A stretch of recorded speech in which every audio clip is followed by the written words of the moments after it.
एक बार एक बुजुर्ग बच्चों को कहानी सुना रहे थे। तो वो कहानी इस तरह की थी कि एक समुद्र में बड़ा जहाज जा रहा था और बहुत सारे यात्री उस पर सवार भी थे। अचानक से एक दुर्घटना होती है और जहाज खराब हो जाता है। जहाज का कैप्टन ये घोषित करता है कि सारे यात्रियों को तुरंत से ये जहाज खाली करना होगा, क्योंकि यह डूबने वाला है। फिर लाइफ बोट जो है उस पर सवार होने के लिए लोगों की भीड़ लग जाती है। हर एक चाहता है कि मुझे पहले सवार होने का मौका मिल जाए। लगभग सारे यात्री सुरक्षित किनारे तक पहुंच भी जाते हैं। रेस्क्यू टीम्स भी आती है, लेकिन एक आखिरी वक्त आता है जब जहाज डूबने वाला होता है। सिर्फ एक ही लाइफ बोट बची होती है, लेकिन जहाज पर दो लोग थे। एक शादीशुदा जोड़ा था जो जहाज पर ही रह गया था।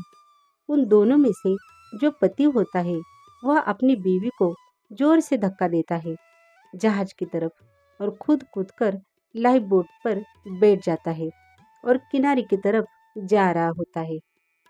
जब जहाज डूब रहा होता है, जिस पर वह पत्नी खड़ी होती है, वह चिल्लाती और कहती है अपने पति से कुछ।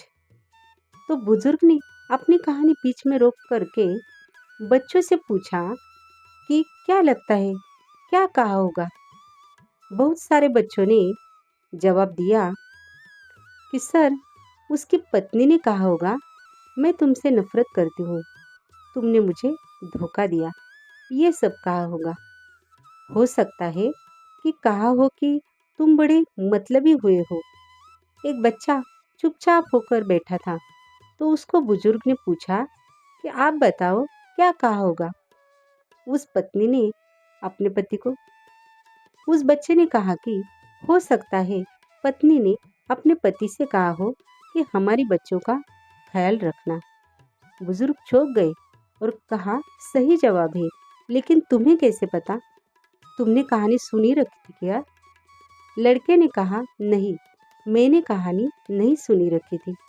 मेरी बीमार माँ जब भी अपने जीवन के आखिरी सांस ले रही थी, तो मेरे पिता से यही कहा था कि हमारे बच्चों का ख्याल रखना। बुजुर्ग दुखी हुए। फिर उन्होंने कहा कि आपकी बात सही है। उस पत्नी ने अपने पति से यही कहा था कि हमारे बच्चों का ख्याल रखना। उन्होंने कहानी आगे बढ़ाई। उन्होंने कहा कि उस जहाज पर जो महिला बची थी, वह जहाज बस डूब गया और महिला की मौत हो गई। उस पत्नी का जो पति था वो किनारे पर आ गया, घर पहुंचा। उनकी बेटी थी। वो छोटी बच्ची का लालन पालन किया, उसे पढ़ाया लिखाया और उसकी शादी करवा दी। और वक्त का सर्कल ये है, फिर उस आदमी की भी जान चली गई, उसकी भी मौत हो गई। जो बेटी थी वह एक दिन अपने घर की साफ सफाई कर रही थी और सामान सारा देख रही थी। उसको अलमारी में एक डायरी मिलती है जो कि उसके पिता की थी और उस डायरी के आखिरी पेज पर लिखा हुआ था कि मुझे क्षमा करना, मैं उस समय समंदर में तुम्हारे साथ समाना चाहता था, लेकिन चाह कर भी ऐसा नहीं कर सका।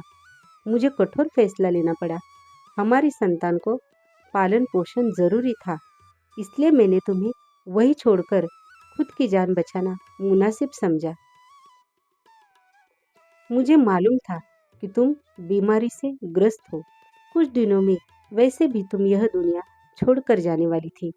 ऐसे में मुझे यह कठोर फैसला लेना पड़ना, वरना मेरा यकीन मानो, मैं तुम्हारे साथ समंदर में उस पल समा जाना चाहता था। तुम्हारे बिना मेरी जिंदगी का कोई मतलब नहीं है। वो बच्ची जब ये पढ़ रही थी तो रोती चली जा रही थी। कहीं ना कहीं उसके मन में ये चलता था कि पिता ने माँ को वहाँ अकेला क्यों छोड़ दिया। लेकिन उसे समझ में आया कि पिता ने ऐसा फैसला क्यों किया था। इस जीवन में बहुत सारी बातें सही गलत से ऊपर है। बहुत सारी बातें बहुत जटिल होती है। उन्हें समझ पाना बड़ा मुश्किल होता है हमारे लिए। प्रतिक्रिया देना बंद कीजिए। लोगों को जज करना बंद कीजिए। लोगों से प्यार करना मोहब्बत करना शुरू कीजिए। एक बुजुर्ग ने कहा था कि मुझे चुप रहने पर कभी अफसोस नहीं हुआ, हमेशा बोलने पर अफसोस हुआ है। इसीलिए हमको हमेशा सोच समझ कर ही बोलना चाहिए। कहानी आपको कैसे लगी कमेंट्स करके ज़रूर बताएं।